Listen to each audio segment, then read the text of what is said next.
കിളികളുടെ സൗണ്ടും ഇവിടുത്തെ interior designs ഒക്കെ നോക്കി കുറച്ച് സമയം നമ്മൾ ഇവിടെ തന്നെ ഇരുന്നു. ഈ സ്വിമ്മിംഗ് പൂള് തന്നെ കണ്ടോ, ഒരു കുളം പോലെയില്ലേ കാണാനായിട്ട്. അങ്ങനെ ഈ പ്രോപ്പർട്ടി എല്ലാം എക്സ്പ്ലോർ ചെയ്ത് ഇവിടെ നിന്ന് തന്നെ ലഞ്ചും കഴിച്ച് നമ്മൾ പെട്ടെന്ന് തന്നെ റെഡിയായി പെരിയ കോവിലേക്ക് പോകാൻ വേണ്ടിയിട്ട്. ടെമ്പിളിൻ്റെ അവിടെ നല്ല ട്രാഫിക് ഉണ്ടാവും എന്ന് പറഞ്ഞതുകൊണ്ട് കാർ എടുത്തില്ല, നമ്മളൊരു ഓട്ടോയിലാണ് പോയത്. ഓട്ടോ ഡ്രൈവർ ആദ്യനെ പിടിച്ചിവിടെ ഇരുത്തി. ആദ്യം അവന് കുറച്ച് പേടിയായിരുന്നെങ്കിലും പിന്നെ അവനത് നല്ലോണം എൻജോയ് ചെയ്യുന്നുണ്ടായിരുന്നു. മഴ ചെറുങ്ങനെ പൊടിയുന്നുണ്ടായിരുന്നു. ഒരു 15 മിനിറ്റ്സിൽ നമ്മൾ പെരിയ കോവിലെത്തി. അവിടെ നിന്ന് ഒരു പൂവും വാങ്ങി വേഗം തന്നെ നമ്മൾ ഉള്ളിലോട്ട് പോയി.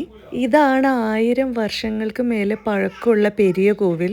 ഇവിടുത്തെ ആർക്കിടെക്ചർ എല്ലാം എന്തു ഭംഗിയാ കാണാൻ, എനിക്ക് ഭയങ്കര ഇഷ്ടമായി. പക്ഷെ കണ്ണൂരിലെ തെയ്യങ്ങളും കാവുകളും കണ്ട് വളർന്ന സൂയിക്ക് കുറച്ചുകൂടെ കണക്ട് ആയത് നമ്മുടെ കാവുകളും നമ്മുടെ വടക്കൻ നാഥനിലെ ചൈതന്യവും തിരുവമ്പാടിയിലും ഗുരുവായൂരും ഒക്കെയാണ്.